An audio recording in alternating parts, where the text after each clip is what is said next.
সর্বপ্রথম আমরা জানাই আপনারা আগত মিডিয়া ভাইদেরকে ত্রিপুরা গাউসিয়া সমিতির পক্ষ থেকে আন্তরিক শুভেচ্ছা ও মোবারকবাদ। সাথে সাথে আপনাদের মাধ্যমে যেন আমাদের এই আজকের আয়োজন গোটা দেশের মধ্যে ছড়িয়ে পড়ে সেই দাবি রাখব।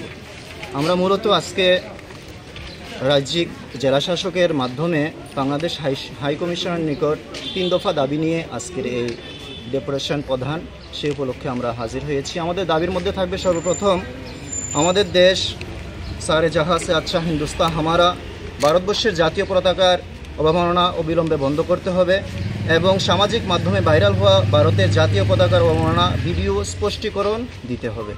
2 নম্বর দাবি হচ্ছে আমাদের অবিলম্বে বাংলাদেশের সনাতনী হিন্দু সহ সকল সংখ্যালঘু সম্প্রদায়ের ওপর নির্যাতন বন্ধ করতে হবে। আমাদের 3 নম্বর দাবি হচ্ছে ধর্মীয় সংখ্যালঘু গুরুদের অবমাননা এবং ধর্মীয় সংখ্যালঘুদের সম্পত্তি রক্ষা করার দাবি জানাচ্ছি।